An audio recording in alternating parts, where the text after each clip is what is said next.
Hello বন্ধুরা, আমি দীপ আর তোমরা শুনছো ভূতবং, ভূতের রাজ্যে সকলকে স্বাগত।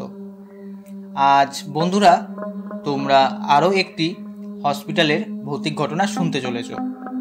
ঘটনাটি ঘটেছিল এসএসকেএম হসপিটালে। ঘটনাটি শেয়ার করেছে দমদম থেকে সুরজিৎ পাল। ঘটনাটি ছোট হলেও বন্ধুরা তোমাদের ঘটনাটি খুব ভয়ের লাগবে। তাহলে চলো বন্ধুরা, ঘটনাটি শোনার আগে তোমরা যারা এখনো পর্যন্ত ভূতবং চ্যানেলটিকে সাবস্ক্রাইব করোনি তারা সাবস্ক্রাইব করে ফেলো আর নোটিফিকেশন বেলটিও ক্লিক করে রেখো, যাতে ভূতবংয়ের ঘটনা আসার সাথে সাথে তোমাদের কাছে নোটিফিকেশন চলে যায়। আর যারা ফেসবুক থেকে দেখছো তারা ফলো করে দিও। তাহলে আর কথা বাড়াচ্ছি না, চলো বন্ধুরা কানে হেডফোন গুঁজে নাও, আজকের মূল ঘটনায় আসা যাক। হ্যালো দীপ, আমি সুরজিৎ পাল দমদম থেকে বলছি। আমি তোমার ভূতবংয়ের এক নিয়মিত শ্রোতা। তোমার চ্যানেলের ভৌতিক ঘটনাগুলি আমার খুব ভালো লাগে। আমার ফ্যামিলির সবাই ভূতবংয়ের ঘটনাগুলি শোনে। আজ যেই ঘটনাটি শেয়ার করলাম, ঘটনাটি ঘটেছিল গত বছর কলকাতার এসএসকেএম হসপিটালে। আমি নিজেও ভাবতে পারিনি যে আমার সাথেও এমন ঘটনা ঘটে যাবে। ঘটনাটি ভূতবংয়ে শেয়ার করলাম, আশা করি ভূতবংয়ের দর্শকদের ঘটনাটি খুব ভয়ের লাগবে। গত বছর আমার বাবা এসএসকেএমে ভর্তি ছিল। আমি সারাদিনই হসপিটালে থাকতাম। বাবার পাশের বেডে একজন পেশেন্ট ছিল, ওই বাবারই বয়সী। ওনার কন্ডিশন অতটাও ভালো ছিল না। উনি ডাক্তার নার্সদের শুধু বলেই যেত, বাড়ি যাব, ছুটি দেন। ওনার ছেলের সাথেও আমার ভালো পরিচয় হয়ে গিয়েছিল ওই কয়দিনে। যতদিন বাবা ভর্তি ছিল আমি হসপিটালের বাইরের হোটেলেই খেতে যেতাম।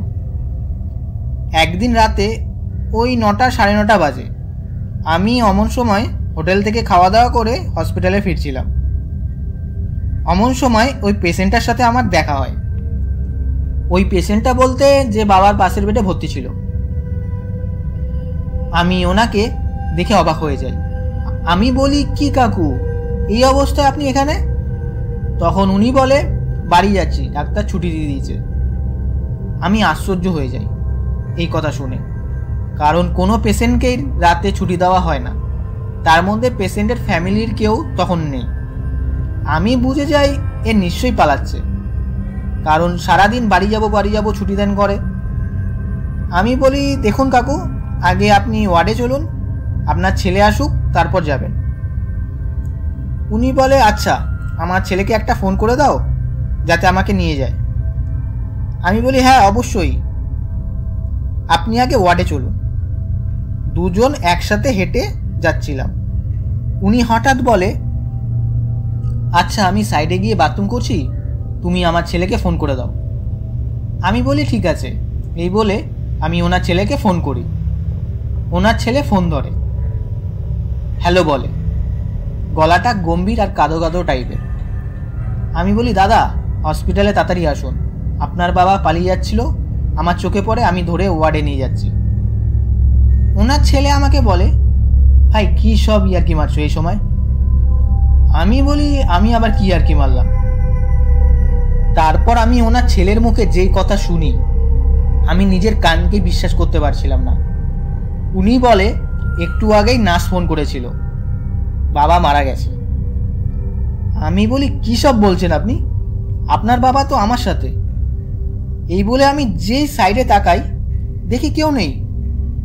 আমি পুরো শক হয়ে যাই। ওনার ছেলে ফোনে আমাকে বলে, দাদা কি পাগল টাগল হয়ে গেছো নাকি? আমার উত্তর দেওয়ার কোনো ভাষাই যাচ্ছিল না। আমি তাড়াতাড়ি ওয়ার্ডে যাই, গিয়ে দেখি হ্যাঁ উনি মারা গেছে। আমার মাথায় একদমই কাজ করছিল না, পুরো ঘেমে জল হয়ে গিয়েছিলাম।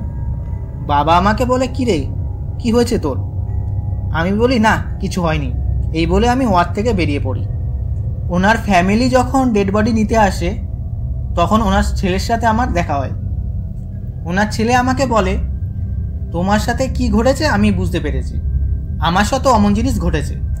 আমি বলি, আপনার সাথে আবার কি ঘটলো?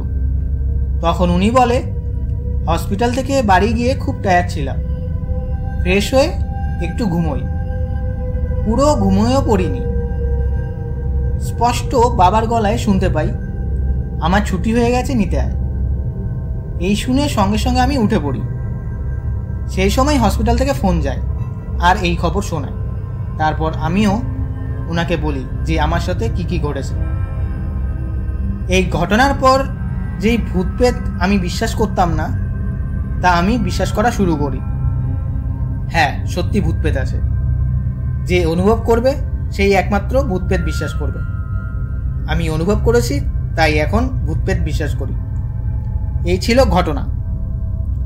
দীপ, ঘটনাটি যদি ভালো লাগে তাহলে ভূতবঙে পড়ে শুনিও। তাহলে বন্ধুরা, সুরজিতের ঘটনাটা কেমন লাগলো কমেন্ট করে জানিও আর লাইক করে দিও। হ্যাঁ, এটা ঠিক যে যতক্ষণ না পর্যন্ত ভূত প্রেত অনুভব করা যায় ততক্ষণ কারোই বিশ্বাস হয় না। আমিও কখনো অনুভব করিনি। তো তোমরা কে কী অনুভব করেছো বা তোমাদের কাছে কোনো ঘটনা থাকলে আমাদের ভূতবঙের ইমেল আইডি bhutbongofficial@gmail.com পাঠিয়ে দিও। তাহলে বন্ধুরা, আজকের জন্য এটুকুই। Tata, by.